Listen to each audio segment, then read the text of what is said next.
আল্লাহ তাআলা আমাদেরকে নতুন করে আবারও ডাকতেছে, বান্দা মাহে রমজান আমি তোমাদের সামনে নিয়ে আসতেছি, তোমাদের এখন দরকার শুধু দোয়া করো, আল্লাহ রমজান আমারে দেখাইয়েন, রমজান পর্যন্ত পৌঁছাইয়েন।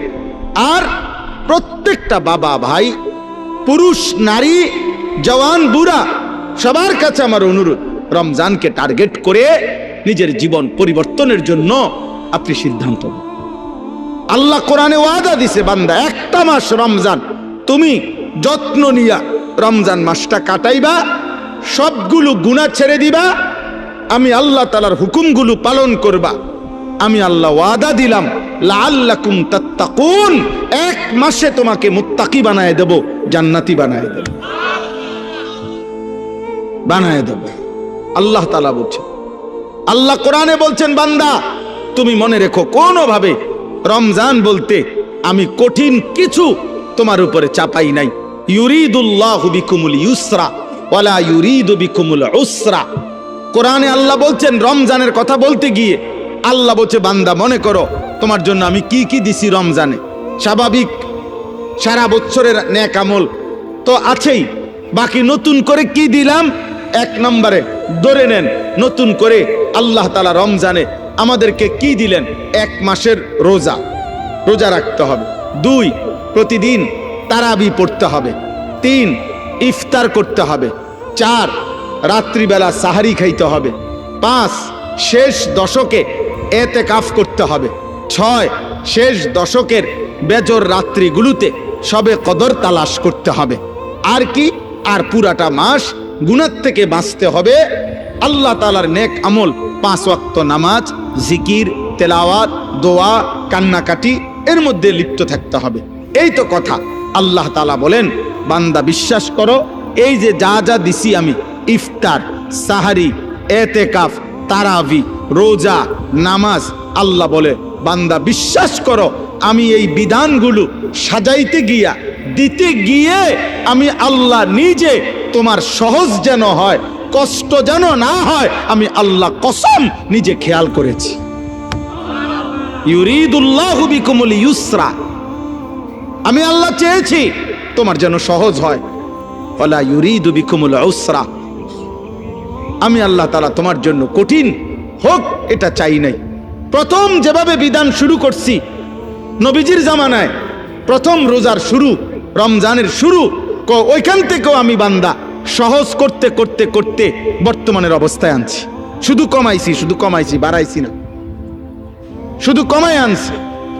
সংক্ষেপে বলি, প্রথম রাসূলুল্লাহ সাল্লাল্লাহু আলাইহি সাল্লামের জামানায় রোজা এর বিধান ছিল কি? এর বিধান ছিল, মৌলিক নিয়ম ছিল যে নবীজির জামানায় প্রথম রমজানের রোজা রাখার নিয়ম ছিল সুবহে সাদিক থেকে, মানে সকালবেলা যেই ভোরের টাইম, সুবহে সাদিক থেকে রোজার টাইম শুরু হইতো। সন্ধ্যা হইলে, সূর্য ডুবলে, মানে আমরা যখন ইফতার করি তখন ইফতার খাওয়ার অনুমতি ছিল।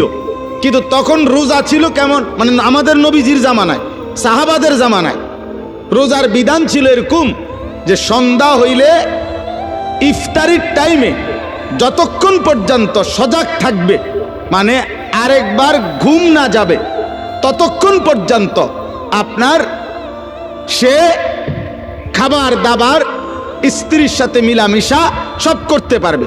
কিন্তু সন্ধ্যার পর থেকে নিয়ে যখনই ঘুমায় যাবে, ঘুম আইসা গেলে নতুন রোজা শুরু। মনে করেন এখন যদি সন্ধ্যা 6টা বাজে ইফতার করলাম, এখন সজাগ যতক্ষণ, খানার টাইম এতক্ষণ, বুঝেন নাই হিসাবটা? সজাগ যতক্ষণ এতক্ষণ। 8টা বাজে ঘুমায় গেছে, রোজা শুরু। বা মাগরিব পড়ে বলে কদ্দুর শরীরটা ভাল লাগতেছে না, সারাদিন ব্যস্ত ছিলাম, একটু শুইছে, রোজা শুরু। এটাই ছিল বিধান, এটাই নবীজির জামানায় ছিল। কিন্তু এইটুকুর কারণে সাহাবাদের কষ্ট হইতেছিল। কি কষ্ট? দেখা গেছে অনেকে সন্ধ্যাবেলা ইফতারের সময় হয়তো সামান্য মাত্র পানি পান করছে, বা 2টা খেজুর খাইছে, অথবা খায় নাই, এরই মধ্যে মাগরিবের নামাজ পড়ে ক্লান্তিতে ঘুম চলে আসছে, এই কারণে আর খাবার খাইতে পারে নাই। সারা রাত্র আবার নতুন রোজা শুরু হয়ে গেছে। পরের দিন আবার সন্ধ্যার সময় খাবার অনুমতি। তো ফলে একদিন একজন সাহাবী সন্ধ্যাবেলায় খাইতে পারে নাই, ফলে ঘুমায় গেছে। নতুন রোজা শুরু হয়ে যাওয়াতে আগের দিনের পুরা রোজা, সারা রাত্রের রোজা, পরের দিন দুপুরবেলা হযরত কাইস ইবনে সারমা আল আনসারী রাদিয়াল্লাহু তাআলা আনহু তিনি বেহুশ হয়ে গেছেন একেবারে। তো আল্লাহ তাআলা দেখছে আমার বান্দার তো কষ্ট হইতেছে, তো আল্লাহ তাআলা পুনরায় আবার বিধান নাজিল করে এই কোরআনের মধ্যে আল্লাহ আবার বলছে, ঠিক আছে বান্দা, আরো কমায় দিলাম, এখন সুবহে সাদিক থেকে সূর্য অস্ত পর্যন্ত, এই সন্ধ্যা পর্যন্ত, এই পর্যন্ত রোজা রাখো। সন্ধ্যার পর থেকে, সূর্য ডুবার পর থেকে পরবর্তী সুবহে সাদিক পর্যন্ত সারা রাত্র এইবার ঘুমাও আর সজাগ থাকো। খাবার দাবার, স্বামী স্ত্রীর মিলামেশা, সব কিছুর অনুমতি পূর্ণ দেওয়া হইল। ঘুমাইলেও অনুমতি আছে, না ঘুমাইলেও অনুমতি আছে। আল্লাহ তাআলা বলে, তবুও আমি চাই তোমার যেন কষ্ট না। ইউরিদুল্লাহু বিকুমুল ইউসরা, আমি কষ্ট দিতে চাই না। ইবান কি মায়া করে মালিক বলছে, মা জাআলা আলাইকুম ফিদ্দীন মিন হারাজ।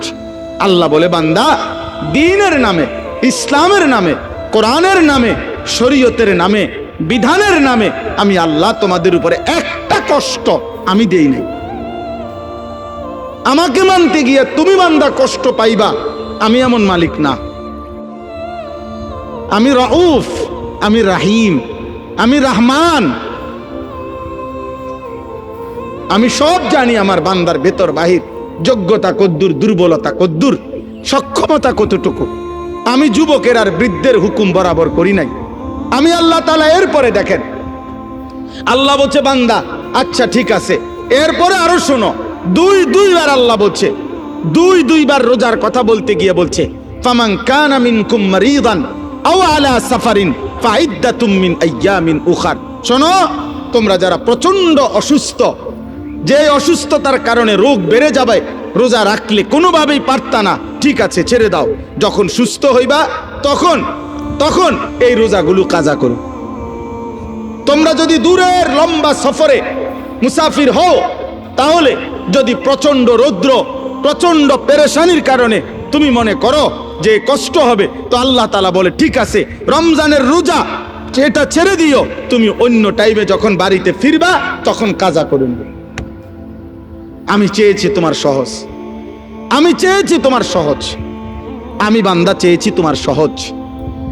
আল্লাহ নবী সাল্লাল্লাহু আলাইহি সাল্লাম বলছে, উম্মত ইফতার তাড়াতাড়ি করে কইরো।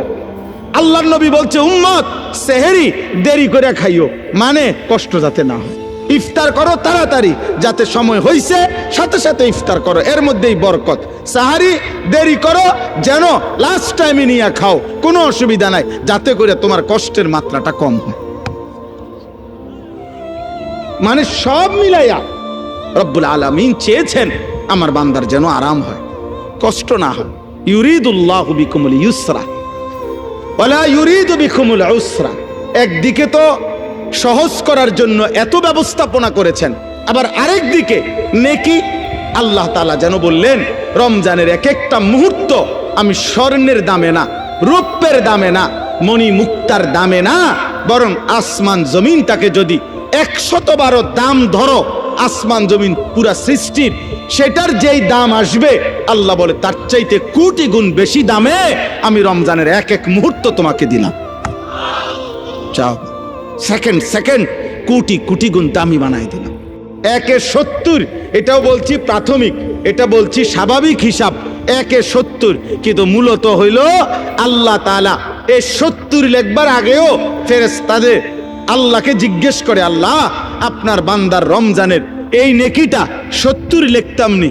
আল্লাহ বান্দার দিকে তাকাইয়া যখন দেখে গুনাহ থেকে মুক্ত, আল্লাহর জিকিরে তার জিহ্বা ভিজা, আল্লাহর মহব্বত তার কলিজার মধ্যে, সুন্নাত মোতাবেক তার জীবন, আল্লাহ তখন বলে, না 70 না, 700 লেখো, 700, 7,000 লেখো, 70,000 লেখো, 7 লক্ষ লেখো, 70 লক্ষ লেখো, 7 কোটি লেখো, 70 কোটি লেখো, 70,000 কোটি লেখো। এক সেজদা একবার সুবহানাল্লাহ বললে আল্লাহ বলে লেখো 70,000 কোটি সুবহানাল্লাহ লেখো। কোন বেলায় আল্লাহ মহব্বতের জোশে আল্লাহ তার মায়ায় আল্লাহ বলে ফেরেশতা তুমি লিখো না আকতুবু, আমি আল্লাহ নিজেই লিখবো। এই নেকি তুমি দিয়া পারতা না, আমি দেবো আমার বান্দার নেকি। বলেন বাপ, বলেন। আহাজ মুসলমানের সন্তান, যদি তোমরা বুঝতা যে তোমাদের মালিক তোমাদের প্রতি কি পরিমাণ খেয়াল করেছে, রাসূলুল্লাহ সাল্লাল্লাহু আলাইহি সাল্লাম আমাদের প্রতি কি পরিমাণ খেয়াল করছে। আর দুর্ভাগ্য হলো আমরা যারা আমাদেরকে 24 ঘন্টা ধ্বংস করে দেওয়ার জন্য লিপ্ত, সেই ইহুদি, সেই খ্রিস্টান, সেই নাস্তিক, সেই মুরতাদ, সেই বেঈমান, তোমরা যুবক তাকাইয়েই আছো তাদের দিকে। চুল তোমার বেঈমানের মতো যে তোমারে গুলি করতে চায়, চেহারা সুরত তোমার বেঈমানের মতো যে বেঈমান তোমাকে গলা টিপে মেরে ফেলতে চায়, মেরে ফেলতে চায়। বলেন, পৃথিবীর একটা বেঈমান, ইউরোপের একটা দেশ, কোন দেশ কিংবা দেশের কোন প্রেসিডেন্ট কিংবা কোন দেশের কোন মানবতাবাদী কোন ব্যক্তি আজ পর্যন্ত বলেছে কিনা যে মুসলমানকে আমি কলিজা দিয়া ভালোবাসি?